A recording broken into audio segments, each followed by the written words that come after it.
Today we're talking about Tesla Full Self-Drive Beta Software Update 10.12.2. Now this came out when I was gone on vacation and I'm back, so today we're going to be going through what it is and my first impressions of this drive. Now I know most of you guys have already seen it, you know what's in the notes, just a couple things that I'm going to be looking for today when I go out and do my drive.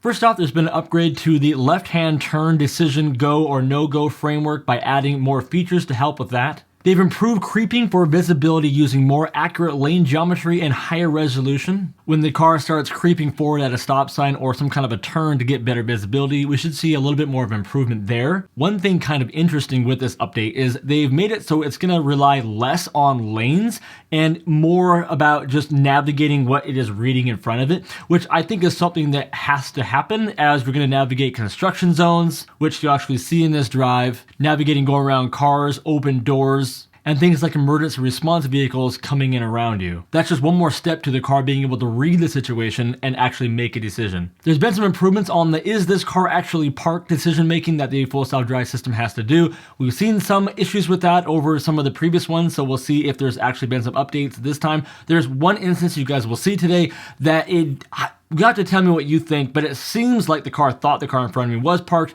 and tried to go around it again. We'll see. We're supposed to see some improvements on changing lanes when cars are around you or decelerating fast. In fact, today, something really great happened with that. We'll take a look at that. And then we've got some new visualizations that, in my opinion, are really great. I really like them. They add a lot of clarity and sharpness to the screen. Okay, I promise we are going to get to that drive in just a second, but first, let's talk about the change they made to the menu in this update. Many people do not like the new system, the new menus and how it all works, and so it's good to see that they are adding some new improvements with these updates. But one thing that you can do now, which I think is huge, is you can bring back certain buttons that used to be easily one press, not have to dig through menus to find anymore. So here's what you could do. If you long press on those three dots that update the menu where you would normally tap on to change around your icons in the dock down there, you can now drag down your heated seats, which automatically spring to both sides, and those have to be there. Those can't be moved.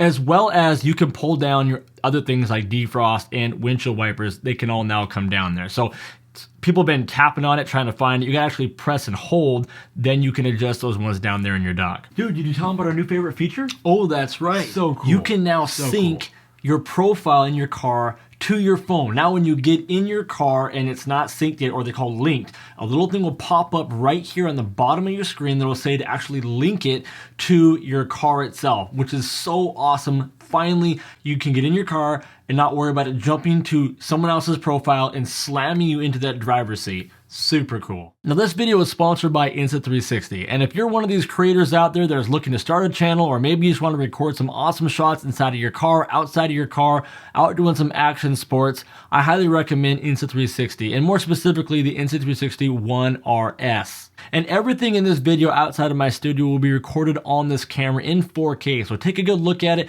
and if you want more information on this camera, I put it down below in the description, as well as pinning it to the top of the comments. So take a look at that. Anyway, let's get back to the video. So with this update, there was a lot of new visualizations that came into it, and you'll see the clarity and the different look to the vehicles, and they've added a new one. Looks kind of like an SUV or a van. I've debated the whole time whether I thought it was more of an SUV look or a van, but you do see a lot of, looks like Transformers going on all around, as it's now switching through the multiple different types of cars they now have on the system. The cars, the trucks, the semis, the buses. And so watch throughout the video today, and here's a little example right here. You can see as I pass this truck, you'll see like a ghost vehicle appear off to the side of vehicles all the time with this update. It's kind of creepy a lot of times. So first off, I started here in a neighborhood, and I like this spot because we're starting with no road center line. I like to see how well it's going to stay, on its side of the road. And then right at this turn is really sharp, and right after that, cars are mostly parked on the side. So I wanted to see with that, parked car detection, how well it was going to do. And you can see it turned the corner really well right there. Got right, to the side of the road it needed to stay on, avoided all those cars, and, handled that really well. And throughout the rest of these, it didn't go and try to get to the far right side by the sidewalk, which it can do sometimes. Instead, it just stayed nice and centered away from those cars, just making it a lot more human-like. with some updates, you would see it try to dart in and out of the parked cars, trying to get over to the far right side. But this time, the predictive path that it needed to take was a lot better. And it just allowed the car to just keep going straight and not make it awkward for the driver or anybody else watching. See, now watch as we pass this bus here. See that semi pop out from the side of it? Happens all the time. Now, if you've been watching my update videos for a while, you'll know that I keep trying to get out of my neighborhood here and actually turn onto the main arterial. And, you know, I was hoping this one again would be an exception, but you'll see here at the very end, it does a good job seeing the people walking. It waits its turn. You can see that the car on the left there, that it's watching that car. Once a person gets off of the crosswalk, the car goes. It turns dark blue again, the line, which lets you know that it's got a clear path. But when it starts going, you can see the blue line. It turns right into the bus lane. It just, you know, and I thought maybe with this update, because they're, you know, talking about how it's going to not so much rely on the road lines, but instead use just observation to decide some of these things, that maybe this would be the time that it could finally make this turn. However, not the case. But seriously, take a look at these visualizations though. They're so much nicer, very crisp. It just makes the whole thing feel a lot more real. But again, watch as the cars get right beside me. It's only when they're right beside me that the other vehicles appear on the sides of them. And it really clutters the screen up and makes it look very weird. You'll see another example of it later on in the video with a really crazy intersection where they just come like crazy, like just tons of cars. And you almost can't look at the screen. It's like flooded with vehicles. I was happy to see that it did get in this turn lane right off the bat. So many times with previous updates, it waited till the very end to try to get over, which couldn't get over, so you had to do a detour. And I'm going to pause right here on this one and just mention that this is an issue you're about to see here that I had on the last, or 2 drives ago, pretty much the last update drive that I did, where the car wanted to pass someone in front of me as if it was a parked car when it shouldn't be doing that. And there was a lot of comments about it, like, well, maybe it's because it's just trying to, you know, go around a slower moving vehicle. And here it happened again. I didn't let it go very far because there was a lot of cars behind me and people trying to like get in the turn lane. But you'll see here as I come upon this car right here, and we're all stopping for the light, the car tries to shoot over. You can see it right there, try to shoot over into the other lane. And I think it must have thought it was just another passing lane. One of the software update notes says that when cars are decelerating, it's going to help get around them more quickly so you can keep your speed up. And I think that's what it's doing right here. I don't think it actually thinks it is a parked car. I think it is passing. But the thing is, if I had let it do that, then we would have been stuck in a turn-only lane next to a row of cars not moving, and we would not have been able to get back over again. And this appears to be a problem that continuously keeps happening to me.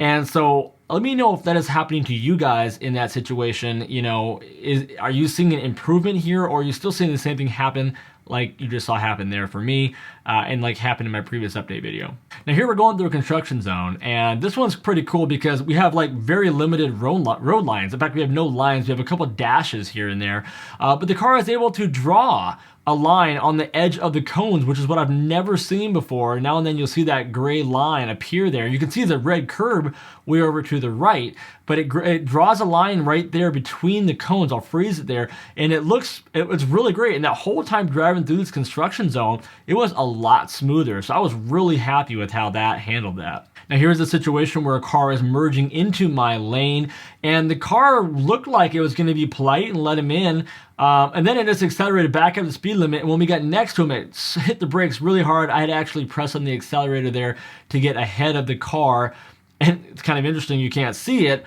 but right behind me, then that car just kept coming right in the lane, cut the guy off so bad he almost rear-ended him behind me. It was a lot of honking and screaming going on at this point. It's kind of scary. But that's one thing I do wish that the Teslas did a little bit better on, is predicting when cars are coming into your lane. But I know they're working on it, and we'll continue to see improvements there. Another change with the operating system that I found to be that I actually really liked was how fast now the animation snaps the car back to the driving visualization. If you remember the previous updates, when you would turn the screen, it would be very slow animation to get you back to the driving you were doing, which I thought was always really unnecessary, because like, I'm done, I now want to see where my car is.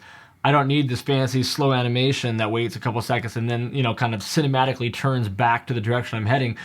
You can look around as you need, but then as soon as you let go, it snaps back to the forward direction, which I think is a pretty nice update. Here was actually really cool. We had a semi-truck to the left of me, and you can see there it's turning it dark blue as it's starting to realize we need to be over in that left-hand lane. Notice there that the car has highlighted that left-hand lane that we want to get into it, and it's made a couple cars red, and of course we got the semi that's blue.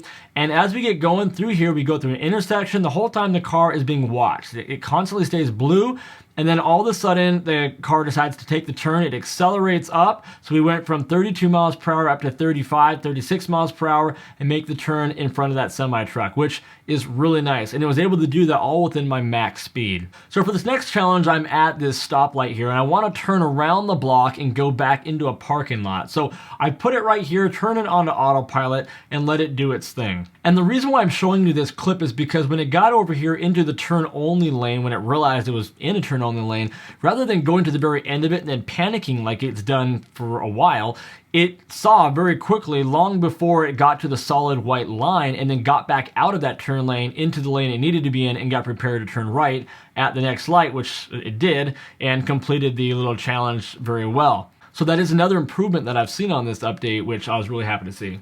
And coming up here, we got a car that's parked in the lane. You see the car recognizes it's parked, which is another one of the things that this update was supposed to be better on. Swerves around the car right to a construction zone with cones and all, but it gets itself right back where it needs to be centered in the lane, no problem. Now, I like to always test out the parking system to see how well it's going to do. I pulled into this parking lot here, told it to back itself in. It took 2 tries, backed itself in perfectly, but no real improvements there. It's pretty much doing what it's always done, which is pretty good. Next came the parking lot challenge, and this is where I take the car into a parking lot, and I put it in the same parking lot in the same spot as I've done in all the previous updates, so we can really track the ability of the car to think for itself and find its own way out of a parking lot. So here I went to the back of this parking lot at Kohl's, and I started heading towards the back. I turned it onto autopilot and let it find its way out. You see I missed that fire hydrant curb right there, which was really great because it looked like it was going to hit it at first, got really close, but it did miss it. And it also made that next turn really well, staying all within the side of the lane I needed to be in, which is the right side. Did it really well. Although once it finished the creeping forward part here and started going, it's a little nerve-wracking how it just sort of like shot through the next part of the parking lot, over the crosswalk, and through that little 4-way intersection there. There were no stop signs or anything. It didn't do anything technically illegal, but it just happens all so fast. If you were driving yourself, you would have probably slowed down right there and taken an extra look to make sure that it was clear. Of course, we can't do an update without going through a roundabout here, and this one did good. I actually did this a couple different times. This is the only one I'm going to show you guys because they were all about the same. Navigated around it. It slowed down a little bit for that car to make sure it wasn't going to come in the lane, but it got right through, straight through, and got itself lined up for the next light. So here, I probably should have let the car go longer, but it kind of freaked me out. I was coming up here, and you see that this BMW is like half in my lane right here, and you can see that before I actually terminated the autopilot, you could see that the line there was planning on avoiding that car, and it probably would have, but the problem is right here, even this close to it, it was going 37 miles per hour, and it just made me really uncomfortable. So I hit the brake and kind of took over there. I didn't know if it would like all of a sudden like slam the brakes on when it realized it was really in our lane and we couldn't get past it without going into the other lane or really close to it. So I kind of took it over there, but man, like that, like you could see that was like really close.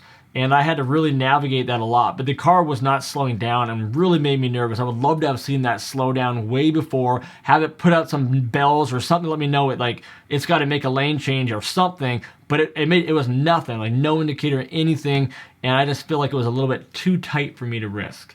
So here's what I'm talking about, this main intersection. Look at the right side of my screen here beside me. I mean, you're just seeing all these like phantom ghost vehicles just appearing over there. And it's really creepy to watch.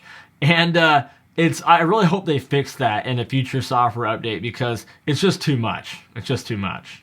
And then to wrap off this update, I took it down a windy road to see just how well it stayed centered. And as I suspected, it did a great job. Even on the right-hand turns, I didn't touch these center lines.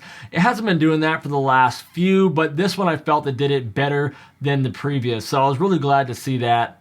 So what's been your experience with this software update? Let me know down below what your favorite feature is, what the biggest improvement is that you've seen on this update, and what's something that you have found is worse maybe it's retracted a little bit, or that you really wish they would spend a little more time on. Now once again, remember, if you're looking for a really great action camera and you want to start a channel, you want to start recording any of your action sports or anything you're doing, your cars, your drives, all that, I'll put the link down to Insta360 down below in the description, as well as pin it to the comments right down below this video.